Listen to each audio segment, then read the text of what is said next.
China बैठकर बात करने की बात कर रहा है। सोच के देखिए दर्द कहाँ हो रहा है। मालाबार तो हमारे एक्सरसाइजेस चल ही रही थी। हमारा एक सबमरीन वो भेज दिया, हमने वो भेजा वहां पर। हम वैश्विक औषध तक पहुंचे हैं, इसलिए वो घबराता भी है कि हमने एक भी हरकत करी तो चाइना की सारी इंडस्ट्री हम बंद कर देंगे, एक चोक पॉइंट बंद करने से। उन्होंने रिसेंटली एक स्टेटमेंट भी दिया था।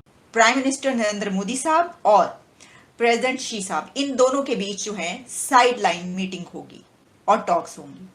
प्राइम मिनिस्टर मोदी और जो प्रेसिडेंट शी हैं उनके बीच मुलाकात बजाते खुद एक बहुत बड़ा पॉइंट और बहुत बड़ा एक है। मोदी अच्छा है बुरा है ये एक और बहस है।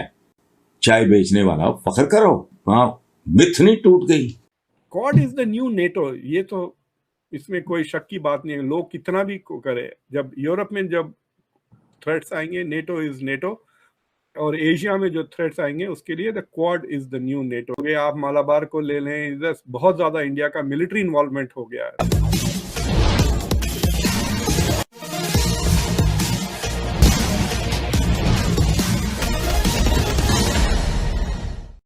आपको मालूम है मालाबार जो एक एक्सरसाइजेस होती हैं जो हमारी जापान, ऑस्ट्रेलिया, अमेरिका और इंडिया के बीच में है, वो अभी चल रही है सिडनी के पास। वहाँ पर हमारी जो सारी शिप्स हैं, एयरक्राफ्ट्स हैं, वो गए हुए हैं और चारों कंट्रीज ने मिलकर चाइना को घेरा हुआ है उस पूरे एरिया में कि तुम कि आंख भी हमारी तरफ करके दिखाओ, किसी भी चारों कंट्रीज की तरफ, हम तुम्हें बताएंगे कि जवाब कैसे दिया जाता है। वहाँ पे मालाबार तो हमारे एक्सरसाइजेस चल ही रही थी, लेकिन हिंदुस्तान ने एक और काम किया है। हमारा एक सबमरीन जो हमने अभी रिसेंटली एम्प्लॉय किया था जनवरी के अंदर, वो भेज दिया। उसका नाम था INS वगीर। हमने वो भेजा वहाँ पर, और वो अगर हमारी मालाबार चल रही है ईस्ट कोस्ट पे, ये वेस्ट कोस्ट पे वहाँ पहुँचा हुआ है। इतनी लंबी रेंज पे हमने पहली बार अपनी सबमरीन भेजी है ऑस्ट्रेलिया में, और ये दिखाता है कि हमारी कैपेबिलिटी अब कहाँ तक आ गई है। हम पूरा इंडियन ओशन को क्रॉस करके हम वैश्विक ओशन तक पहुँचे हैं, और ये दिखाने के लिए ये हमारी कैपेसिटी है, हमारे से पंगा मत लेना।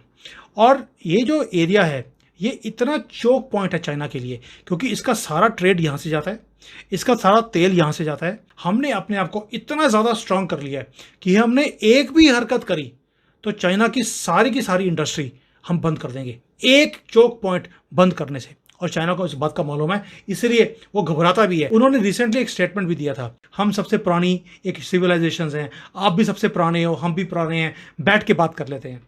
चाइना बैठकर बात करने की बात कर रहा है। सोच के देखिए दर्द कहाँ हो रहा है। अमेरिका के पास गैंग है, चाइना के पास गैंग नहीं है। अगर अमेरिका लड़ने आया चाइना से, वो अकेला नहीं आएगा, वो इंडिया को, जापान को, साउथ कोरिया को, पूरा नेटो को लेकर आएगा। तो it has its own gang. China की गैंग कौन है? पाकिस्तान जाएगा लड़ने चाइना के लिए? उसकी गैंग में रशिया, नॉर्थ कोरिया, हालांकि सारे न्यूक्लियर पावर्स हैं ये चार, पाकिस्तान, रशिया और North Korea. Will they fight for China is the question. So ये चीज लोग आप कह रहे हैं कि China is trying to do that through SCO या ब्रिक्स के थ्रू, she is trying to create its own gang to face the US की गैंग। बट US का जो क्वाड है, Quad is the new NATO, ये तो इसमें कोई शक की बात नहीं है। लोग कितना भी करे, जब यूरोप में जब थ्रेट्स आएंगे नेटो इज नेटो, और एशिया में जो थ्रेट्स आएंगे उसके लिए the quad is the new NATO को इन्वॉल्व हो जाएगा India, weather India likes it और नॉट। ऑलरेडी उसका ना इंटरऑपरेबिलिटी हो गया। आप मालाबार को ले लें, इधर बहुत ज्यादा इंडिया का मिलिट्री इन्वॉल्वमेंट हो गया है। So India is part of the Quad militarily also. BRICS में जो कंट्रीज हैं उन्होंने अपनी अपनी कंफर्मेशन दे दी है कि वो आ रहे हैं, तो उसमें चाइना के प्रेसिडेंट शी की तरफ से भी कंफर्मेशन दे दी गई है कि वो भी ब्रिक्स में हिस्सा लेंगे, शामिल होंगे। उसमें अब ये खबर सामने आ रही है कि प्राइम मिनिस्टर नरेंद्र मोदी साहब और प्रेसिडेंट शी साहब, इन दोनों के बीच जो है साइड लाइन मीटिंग होगी और टॉक्स होंगी। प्राइम मिनिस्टर मोदी और जो प्रेसिडेंट शी हैं उनके बीच मुलाकात बजाते खुद एक बहुत बड़ा पॉइंट और बहुत बड़ा एक है अहम डेवलपमेंट।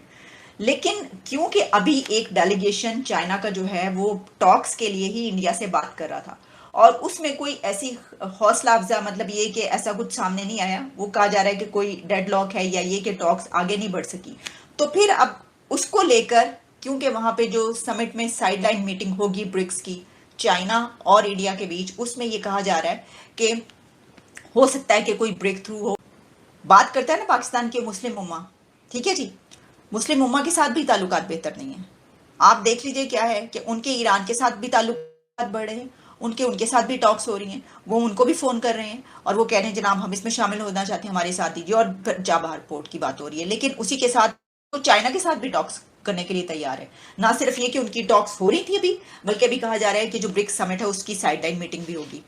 तो वो सबके लिए उन्होंने अपना दरवाज़ा ओपन रखा है, उन्होंने किसी के लिए अपना दरवाज़ा बंद नहीं किया। हालांकि आप ये जानते हैं अच्छे तरीके से कि इंडिया और चाइना के क्या ताल्लुकात और मामूलात रहते हैं और रहे हैं पिछले 1-2 सालों के अंदर। वो जनाब अगर मुस्लिम उम्मा की बात होती तो आज तमाम जो मुस्लिम कंट्रीज है वो एक साथ खड़े होते। कहाँ कौन सबसे ज़्यादा बेहतरीन ताल्लुकात तो जो इस वक्त अरब कंट्रीज़ के गल्फ के रिलेशंस हैं वो इंडिया के साथ है। ट्रेड देखें आप, यूएई ने इंडिया के परचम को 15 अगस्त में बुर्ज खलीफा पर और अपनी तमाम जो बिल्डिंग्स थी उसके ऊपर लगाया है, उसको उन्होंने वहां पे बत्तियां लगा दी उनके परचम पे। और ताड़ा परचम कितने जे, कहाँ है हमारा परचम? ये बहुत बड़ी डेवलपमेंट्स इसलिए कि आइंदा आप देखेंगे अभी ब्रिक्स है और ब्रिक्स के बाद G20 है, तो ये तमाम कंट्रीज की बहुत सारी इसमें इंटरेक्शंस होंगी और इसमें पाकिस्तान कहीं नजर नहीं आ रहा। ब्रिक्स में और G20 और जितने बड़े बड़े फोरम्स हम इस वक्त देख रहे हैं, अफ्रीका में भी जो फोरम्स हो रहे हैं और अफ्रीका में जिस तरीके से जो है वो इंडिया मौजूद है, तो कहीं दूर दूर तक जो है वो आपका नामो निशान तक नहीं है। टर्की ने फाइनली स्वीडन को हाँ कह दिया ना। अमेरिका ने इतना दबाव डाले हैं यूरोपियंस ने टर्की पे, तो Turkey could not block Sweden, finally yes कहना पड़ा उसको। तो उस तरह हो जाएगा। और जो मुल्क उस तरह से कंसेंसस के खिलाफ अगर जाने लगे तो उनको वो पनिश भी करेंगे। अब देखें F-35 के प्रोग्राम में नहीं है टर्की, बाकी सारे EU के पास, यूरोपियन यूनियन के पास, नेटो के पास आने लगेंगे F-35। मेरे ख्याल से 5-6 साल के बाद आप देखेंगे सारे NATO countries will be flying F-35, not F-16। तो टर्की एक जनरेशन पीछे हो जाएगा ना बिकॉज ऑफ इट्स अनविलिंगनेस। तो फिर नेक्स्ट टाइम कोई वक्त ऐसा आएगा where Turkey will have to compromise its national interest in exchange for F-35, जो initially it was part of it। आपको पता है एक कंपोनेंट F-35 का सिर्फ टर्की में बनता था,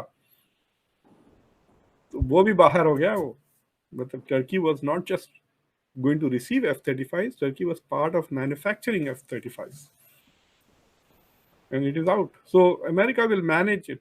देखिए इंटरनेशनल रिलेशंस में एक एक्सप्लेनेशन है कि वाई सम ऑर्गेनाइज, जैसा सार्क फेल हो गया लेकिन ओपेक चल गया, UN चल गया। सो why do some international organisations work and some don't? तो उसका एक एक्सप्लेनेशन ये है कि they have to be backed by a hegemon. तो हेजिमोनिक स्टेबिलिटी थियरी वगैरह में आते हैं कि हेजिमॉन पैदा है। जैसा सऊदी अरेबिया ने फंड करके अपने थोड़े कॉम्प्रोमाइजेस करके उसने ओपेक क्रिएट किया था। अगर सऊदी अरेबिया की लीडरशिप नहीं होती तो ओपेक नहीं बनता, अगर चाइना की लीडरशिप नहीं होती तो SCO नहीं बनता। तो there is always a hegemonic force behind, और जहां पे कोई हेजिमोनिक फोर्स नहीं है वो ऑर्गेनाइजेशन ज्यादा नहीं चलते, they are not continuous। तो ये जो चीजें क्रिएट हो रहे हैं ना क्वाड वगैरह, who is the giver? the US। आप देख लें ऑकस में क्या हो रहा है, अमेरिका दे रही है सबमरीन्स ऑस्ट्रेलिया को। क्वाड में क्या हो रहा है, अमेरिका दे रही है इंडिया को इंटेलिजेंस, इंडिया को डिफेंस, इंडिया को इंजन्स, अमेरिका ही दे रही है ना हर चीज। So once you start doing that, you create these organizations। so hegemonic stability theory basically ये कहती है कि हेजिमॉन्स क्रिएट दिस इंस्टीट्यूशन। आप अगर हमसे जुड़ा रहना चाहते हैं तो कृपया मेरे चैनल को सब्सक्राइब करें तथा बेल आइकन भी दबा दें ताकि नई वीडियो की जानकारी तुरंत आप तक पहुंच जाए। धन्यवाद। जय हिंद।